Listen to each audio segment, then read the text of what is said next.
to tell a story about the arbitrary and damaging nature of these lockdowns. I had a friend of mine who ran a flower shop. It was her life's dream to run a flower shop. She loved flowers. She could name every flower out of the book. And her business was closed down during COVID because it was deemed unessential. Now, what was not closed down was the Lowe's Garden Center down the street because Lowe's sold essential items. And so that business got to stay open. That business was somehow shielded from COVID. No one could catch it in Lowe's, but only in the flower shop. And my friend's flower shop went under, it didn't survive. And where's my friend work now?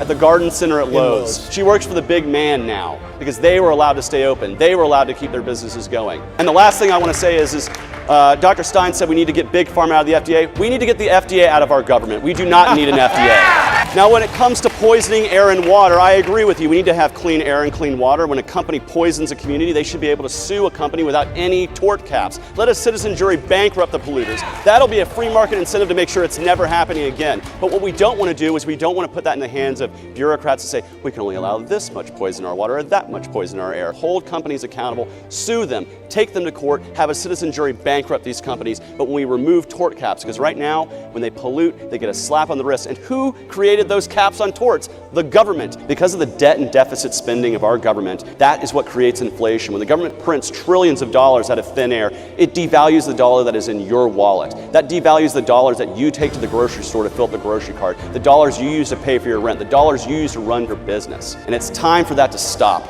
But I also want to talk about the insidious tools that the Fed are trying to use right now to remove cash from our society, namely the CBDC, central bank digital currency. It should be opposed by every single person in this hall with every fiber of our being because it's going to remove the ability for us to privately transact with one another, to privately move our money around as we wish, because the government will know every single purchase you make under a CBDC, and that is how we get to the social credit score nightmare that we don't want to be living in. These aren't just wars that are fighting out of the altruistic nature of wanting to help people around the world. These are wars for profit. These are wars that profit a military-industrial complex that makes money by killing people all over the world. And we allow our tax code and our budget to fund these things. Frankly, Boeing, you can build something else. Raytheon, you can make something else other than bombs. I am so sick and tired of saying we have to kill people around the world to make our economy strong because we make weapons components in these congressional districts. That is BS. That is justifying the murder of innocent people for the profit of a military-industrial complex to which you don't get profit off of. They do.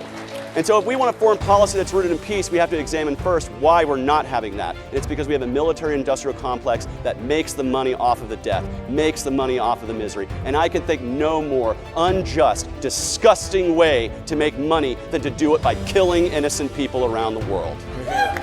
Hear, hear. If you're not hurting anybody with force, fraud, coercion, theft, or violence, your life is your life, your body is your body, your business is your business, and your property is your property. It's not mine, and it sure as hell is not the federal government's.